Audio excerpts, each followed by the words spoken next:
Julian ആൽവാരസിനെ സ്വന്തമാക്കാൻ കഴിഞ്ഞില്ലെങ്കിൽ Barcelona ടീമിലേക്ക് എത്തിക്കുന്നത് മാഞ്ചസ്റ്റർ സിറ്റിയുടെ സൂപ്പർ താരത്തെയായിരിക്കും. നിങ്ങൾക്ക് എല്ലാവർക്കും അറിയുന്നത് പോലെ വരുന്ന സമ്മർ ട്രാൻസ്ഫർ വിൻഡോയിൽ ബാഴ്സലോണയ്ക്ക് എന്തായാലും ഒരു സെന്റർ ഫോർവേഡിന് വേണം. ബാഴ്സലോണ ലക്ഷ്യം വെക്കുന്നത് ഇപ്പോൾ അത്ലറ്റിക്കോ മാഡ്രിഡിൽ കളിക്കുന്ന അർജന്റീനിയൻ സൂപ്പർ താരമായിട്ടുള്ള ജൂലിയൻ ആൽവാരസ് ആണ്. എന്നാൽ അത്ലറ്റിക്കോ മാഡ്രിഡുമായിട്ട് 2031 വരെ കോൺട്രാക്ട് ഉള്ള ജൂലിയൻ ആൽവാരസിനെ ബാഴ്സയ്ക്ക് സ്വന്തമാക്കണമെങ്കിൽ കുറഞ്ഞത് 100 മില്യണിന് മുകളിൽ ഒരു എമൗണ്ട് കൊടുക്കേണ്ടി വരും.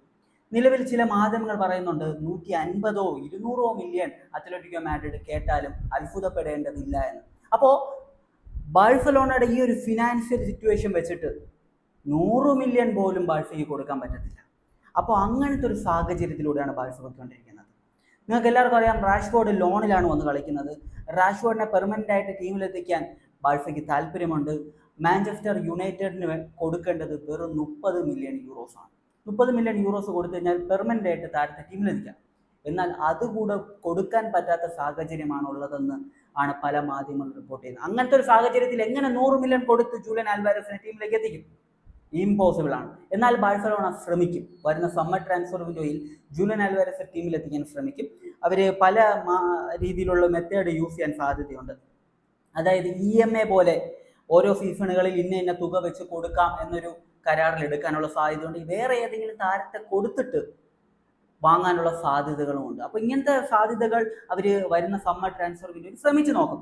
അത്ലറ്റിക്കോ മാഡ്രിഡിന്റെ പ്രസിഡന്റ് പറഞ്ഞിട്ടുണ്ട്, ഞങ്ങൾ സെല്ല് ചെയ്യാൻ വെച്ചിരിക്കുന്ന പ്ലെയർ അല്ല ജൂലിയൻ ആൽവാരസ് എന്നാണ്. പക്ഷേ ഇവർ പറയുന്നതൊന്നും നമ്മൾ കണക്കാക്കേണ്ട ആവശ്യമില്ല.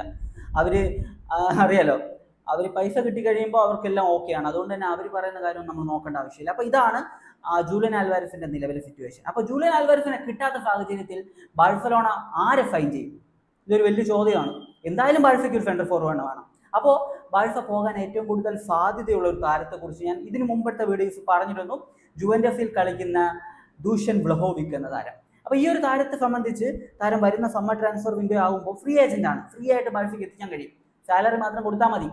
അതായത് ഇപ്പോൾ ടീമിലുള്ള റോബർട്ട് ലെവൻഡോസ്കി കൊടുക്കുന്ന അത്രയും സാലറി പോലും ഈ ഒരു താരത്തിന് കൊടുക്കേണ്ട ആവശ്യം വരത്തില്ല.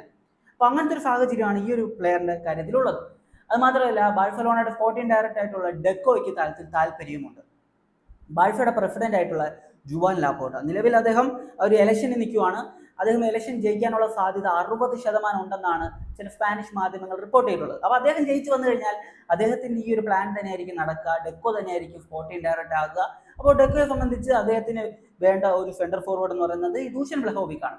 ആൾ അത്യാവശ്യം ഡീസന്റ് ക്വാളിറ്റി ഉള്ള ഒരു പ്ലെയർ ഒക്കെ തന്നെയാണ്. പക്ഷേ പ്രശ്നം എന്താണെന്ന് വെച്ച് കഴിഞ്ഞാൽ ഈ ഒരു ബാഴ്സയുടെ പ്രസിഡന്റ് ആയിട്ടുള്ള ലാപ്പോർട്ടയുടെ ആവശ്യം എന്ന് പറയുന്നത് ജൂലിയൻ ആൽവാരസ് ആണ്. അപ്പോൾ കിട്ടാത്ത സാഹചര്യത്തിൽ ദൂഷൻ വ്ലഹോവിക്കിലേക്ക് പോകാനുള്ള സാധ്യതകളുണ്ട്. വ്ലഹോവിക്കിനെ ഫ്രീ ആയിട്ട് കിട്ടും. അപ്പോൾ ബാഴ്സയുടെ ആ ഒരു ഫിനാൻഷ്യൽ സിറ്റുവേഷൻ വെച്ചിട്ട് ആള് സെറ്റാണ്. ആള് ബാഴ്സയ്ക്ക് കൊണ്ടുവരാൻ ഈസി ആയിട്ട് പറ്റുന്ന ഒരു ഓപ്ഷനാണ്. ഇനി നമ്മൾ മനസ്സിലാക്കേണ്ട മറ്റൊരു കാര്യം എന്താണെന്ന് വെച്ച് കഴിഞ്ഞാൽ, ബാഴ്സലോണയുടെ ഒരു റിപ്പോർട്ടുകൾ, അതായത് ബാഴ്സ ഉള്ളത് കാറ്റലോണിയയിലുള്ളത്. കാറ്റലോണിയൻ മാധ്യമങ്ങളുടെ റിപ്പോർട്ട് അനുസരിച്ച് ബാഴ്സലോണ ഒരു പക്ഷേ ഈ ഒരു അർജന്റീനിയൻ താരമായിട്ടുള്ള ജൂലിയൻ ആൽവാരസ് കിട്ടാത്ത സാഹചര്യം വരുന്നു. അപ്പോൾ ബാഴ്സലോണ പോകാനുള്ള സാധ്യതകളായിട്ട് അവർ പറയുന്നത് മാഞ്ചസ്റ്റർ സിറ്റിയിൽ കളിക്കുന്ന സാക്ഷാൽ മുഹമ്മദ് സലയുടെ നാടായിട്ടുള്ള ഈജിപ്തിൽ നിന്ന് വരുന്ന ഒമർ മർമോസ എന്ന സെന്റർ ഫോർവേഡിനെയാണ്. അപ്പോൾ അദ്ദേഹത്തെ ഈസി ആയിട്ട് അവർക്ക് സൈൻ ചെയ്യാൻ കഴിയുമെന്നാണ് കാറ്റലോണിയൻ മാധ്യമങ്ങൾ ഇപ്പോൾ റിപ്പോർട്ട് ചെയ്തിട്ടുള്ളത്. ഒമർ മർമോസയെ സംബന്ധിച്ച് അറിയാലോ, മാഞ്ചസ്റ്റർ സിറ്റിയിൽ ഓൾറെഡി എർലിംഗ് ഹാലൻഡ് ഉണ്ട്. അതുകൊണ്ട് തന്നെ കൂടുതൽ അവസരങ്ങൾ അവിടെ ലഭിക്കുന്നില്ല. അപ്പോൾ അങ്ങനത്തെ ഒരു സാഹചര്യത്തിലൂടെയാണ് അദ്ദേഹം പൊയ്ക്കൊണ്ടിരിക്കുന്നത്. അദ്ദേഹത്തിന്റെ സ്റ്റാറ്റ്സ് നോക്കുന്ന സാഹചര്യത്തിൽ 24 മത്സരമാണ് ഈ സീസണിൽ അദ്ദേഹം മാൻ സിറ്റിക്ക് വേണ്ടി കളിച്ചിട്ടുള്ളത്. 4 ഗോൾ മാത്രമേ നേടിയിട്ടുള്ളൂ. 2 അസിസ്റ്റ് മാത്രമാണ് അദ്ദേഹം നൽകിയിട്ടുള്ളത്. അതിന്റെ പ്രീമിയർ ലീഗിൽ 15 മത്സരങ്ങളിൽ 1 ഗോൾ, ലീഗിൽ ഒരേ ഒരു ഗോളേ നേടിയിട്ടുള്ളൂ, 2 അസിസ്റ്റ്. 5 മാച്ചിൽ മാത്രമാണ് പ്രീമിയർ ലീഗിൽ അദ്ദേഹം സ്റ്റാർട്ട് ചെയ്തിട്ടുള്ളത് സിറ്റിക്ക് വേണ്ടി. അറിയാലോ, എർലിംഗ് ഹാലൻഡിന് ഇഞ്ചുറിയോ കാര്യങ്ങളോ വരാത്ത അടുത്തോളം കാലം എർലിംഗ് ഹാലൻഡ് തന്നെയാണ് സിറ്റിയുടെ ഫസ്റ്റ് ചോയ്സ്. ജൂലിയൻ ആൽവാരസിനെ പോലെ അത്രയും ടോപ്പ് ക്ലാസ് പ്ലെയർ സിറ്റി വിട്ടു പോകാനുള്ള കാരണം ഇതായിരുന്നു. അപ്പോൾ താരത്തെ ലോണിൽ കൊടുക്കാനുള്ള പദ്ധതികൾ മാൻ സിറ്റിക്ക് ഉണ്ട്. ചില സാഹചര്യങ്ങളിൽ താരത്തെ പെർമനന്റ് ആയിട്ട് വിൽക്കാനുള്ള സാധ്യതകളും കാണുന്നുണ്ട്. 2029 വരെയാണ് താരത്തിന് മാൻ സിറ്റിയുമായിട്ട് കോൺട്രാക്ട് ഉള്ളത്. കഴിഞ്ഞ വർഷം ജനുവരിയിലായിരുന്നു താരത്തെ മാൻ സിറ്റി സൈൻ ചെയ്തത്. കഴിഞ്ഞ വർഷം അതായത് 2024 24-ലെ ആ ഒരു സമ്മർ ട്രാൻസ്ഫർ വിൻഡോയിലായിരുന്നു ജൂലിയൻ ആൽവാരസ് പോയത്. ആ ഒരു വിടവ് നികത്താൻ വേണ്ടി 2025 ജനുവരിയിലായിരുന്നു ഒമർ മർമോസെ കൊണ്ടുവന്നത്. ആ സമയത്ത് അദ്ദേഹം കുറച്ച് നല്ല പെർഫോമൻസ് നടത്തിയിരുന്നു, ഹാട്രിക് ഒക്കെ നേടിയിരുന്നു. വളരെ മികച്ച രീതിയിലുള്ള വളരെ ടോപ്പ് ക്ലാസ് ഒരു ക്വാളിറ്റി ഉള്ള ഒരു പ്ലെയർ തന്നെയാണ്. എന്നാൽ അദ്ദേഹത്തിന് കൂടുതൽ അവസരങ്ങൾ ലഭിക്കുന്നില്ല. അതുകൊണ്ട് തന്നെ അദ്ദേഹം വേറൊരു ടീമിൽ പോകാൻ ആഗ്രഹിക്കുന്നുണ്ട്.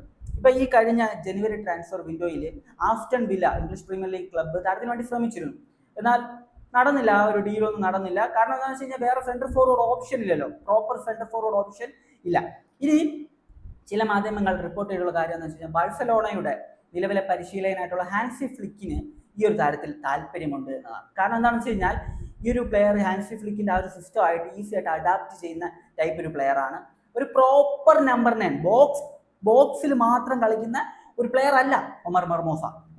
കുറച്ചുകൂടെ ഇറങ്ങി ഡീപ്പായിട്ട് കുറച്ച് ഇറങ്ങി കളിക്കാൻ പറ്റുന്ന ഒരു ടൈപ്പ് പ്ലെയർ ആണ്. കൗണ്ടർ അറ്റാക്കിലെല്ലാം വേറെ ലെവലിൽ ഉപയോഗിക്കാൻ പറ്റുന്ന, ഫസ്റ്റ് ടൈം പാസുകളൊക്കെ പെർഫെക്റ്റ് ആയിട്ട് കൊടുക്കാൻ പറ്റുന്ന വളരെ അഗ്രസീവ് ആയിട്ടുള്ള ഒരു സെന്റർ ഫോർവേഡ് ആണ്. അഗ്രസീവ് എന്ന് പറഞ്ഞു കഴിഞ്ഞാൽ സ്വഭാവത്തിലല്ല ഞാൻ പറഞ്ഞിട്ടുള്ളത്, ആ ഒരു അറ്റാക്കിങ്ങിൽ വളരെ അഗ്രസീവ് ആയിട്ടുള്ള ഒരു സെന്റർ ഫോർവേഡ് ആണ്. അപ്പോൾ ഇതൊക്കെ മുന്നിൽ കണ്ടിട്ട് ബാഴ്സയുടെ നിലവിലെ പരിശീലകനായിട്ടുള്ള ഹാൻസി ഫ്ലിക്കിന് താരത്തിൽ താല്പര്യമുണ്ട്.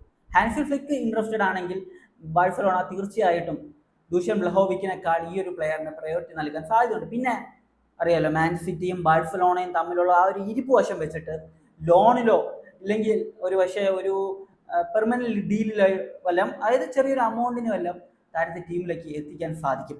നിലവിൽ 75 മില്യൺ യൂറോസ് ആണ് താരത്തിന് വേണ്ടി മാൻ സിറ്റി കേൾക്കുന്നത് എന്ന രീതിയിൽ ചില മാധ്യമങ്ങൾ റിപ്പോർട്ട് ചെയ്തിട്ടുണ്ട്. പക്ഷേ അറിയാലോ, ലോണിലോ അല്ലാത്ത സാഹചര്യങ്ങളിൽ ഇവർ ഈ പ്ലെയറിനെ അങ്ങോട്ടും ഇങ്ങോട്ടും കൊടുത്ത് വാങ്ങാനൊക്കെ ഉള്ള സാധ്യതകളൊക്കെ ഉണ്ട്.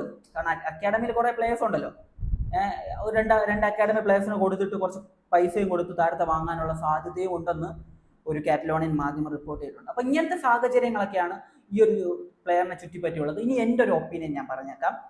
ഒമർ മർമോസ നല്ല ടോപ്പ് ക്ലാസ് പ്ലെയർ ആണ്, നോ ഡൗട്ട്. അദ്ദേഹത്തിന് കൂടുതൽ അവസരം ലഭിച്ചു കഴിഞ്ഞാൽ കൂടുതൽ ഗോളൊക്കെ അടിക്കാൻ പറ്റും, അതിലൊന്നും ഒരു സംശയവുമില്ല. ഈ ജൂലിയൻ ആൽവാരസിന്റെ സെയിം സിറ്റുവേഷനിലൂടെയാണ് ഒമർ മർമോസ ഇപ്പോൾ പൊയ്ക്കൊണ്ടിരിക്കുന്നത്. അതുകൊണ്ട് തന്നെ ബാഴ്സലോണയ്ക്ക് താരത്തെ സ്വന്തമാക്കാൻ കഴിയുമെന്ന് തന്നെയാണ് ഞാൻ വിശ്വസിക്കുന്നത്. ഒരു പക്ഷേ ജൂലിയൻ ആൽവാരസ് എന്ന് പറയുന്നത് 90% ഈ ഒരു ട്രാൻസ്ഫർ വരുന്ന സമ്മർ ട്രാൻസ്ഫർ വിൻഡോയിൽ നടക്കാൻ സാധ്യതയില്ല. ഉറപ്പിച്ച് പറയും, ഞാൻ 90% പറയും. അപ്പോൾ അത് കഴിഞ്ഞ് ബാഴ്സയ്ക്ക് ഈസി ആയിട്ട് എടുക്കാൻ പറ്റുന്ന ഒരു പ്ലെയർ എന്ന് പറഞ്ഞാൽ ഫ്രീ ഏജന്റ് ആയിട്ടുള്ള പ്ലെയറിനെ ഈസി ആയിട്ട് കൊണ്ടുവരാമല്ലോ. 2029 വരെ കോൺട്രാക്ട് ഉള്ള പ്ലെയർ ആണ് ഒമർ മർമോസ. അതുകൊണ്ട് തന്നെ ഫ്രീ ആയിട്ട് കൊണ്ടുവരാൻ പറ്റത്തില്ല, ഒരു ട്രാൻസ്ഫർ എമൗണ്ട് കൊടുക്കേണ്ടി വരും. അത് ഒരു വലിയ എമൗണ്ട് 30-40 മില്യൺ ഒക്കെ കൊടുക്കേണ്ട വരുന്ന ഒരു സാഹചര്യം ബാഴ്സയ്ക്ക് എത്രത്തോളം താങ്ങാൻ പറ്റുമെന്ന് എനിക്കറിയാൻ വയ്യ. നിലവിലെ ഫിനാൻഷ്യൽ സിറ്റുവേഷൻ വെച്ചിട്ട് ബാഴ്സലോണയ്ക്ക് ഒരു 50 മില്യണിനൊക്കെ താരത്തെ എത്തിക്കാൻ പറ്റും. പക്ഷെ അത് ഘട്ടം ഘട്ടമായിട്ട് കൊടുക്കാൻ പറ്റത്തുള്ളൂ.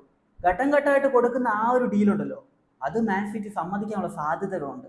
കാരണം സിറ്റിയും ബാഴ്സയും തമ്മിലുള്ള ആ ഒരു കണക്ഷൻ അങ്ങനെയാണ്, പെപ് ഗാർഡിയോള അറിയാലോ. അപ്പോൾ അത് നടക്കാനുള്ള സാധ്യതകൾ കാണുന്നുണ്ട്. അപ്പോൾ ഇതാണ് എൻ്റെ ഒരു ഒപ്പീനിയൻ. ഡീസൻ്റ് ആയിട്ടുള്ള സൈനിങ് ആയിരിക്കും, ക്വാളിറ്റി ഉള്ള പ്ലെയർ ആണ്, നോ ഡൗട്ട്. അപ്പോൾ നിങ്ങളുടെ ഒപ്പീനിയൻ, നിങ്ങളുടെ ഈ ഒരു കാര്യത്തെക്കുറിച്ചുള്ള നിങ്ങളുടെ ഒപ്പീനിയൻ, പിന്നെ ഞാൻ ഈ പറഞ്ഞിട്ടുള്ള കാര്യങ്ങളിൽ, അതായത് എൻ്റെ ഈ ഒരു അവതരണം, ഇതിനൊക്കെ കുറിച്ചുള്ള നിങ്ങളുടെ ഒപ്പീനിയനാണ് എനിക്ക് വേണ്ടത്. എൻ്റെ ഈ സൗണ്ട് ക്ലിയർ ആയിട്ട് കേൾക്കാമല്ലോ. കഴിഞ്ഞ വീഡിയോയിൽ അങ്ങോട്ട് ഒരാൾ പറഞ്ഞിരുന്നു സൗണ്ട് നന്നായിട്ട് കേൾക്കുന്നില്ല എന്ന്. അപ്പോൾ നിങ്ങളുടെ ഒപ്പീനിയൻ പറയുക. എന്തെന്ന് വെച്ചാൽ നമുക്കത് സോൾവ് ചെയ്യാൻ പറ്റുന്നതാണെങ്കിൽ സോൾവ് ചെയ്യാം. അപ്പോൾ ഇത്രയേ ഉള്ളൂ. മറ്റൊരു വീഡിയോ കാണുന്നതായിരിക്കും. ബൈ ബൈ വിത്ത് ഫുഡേൽ.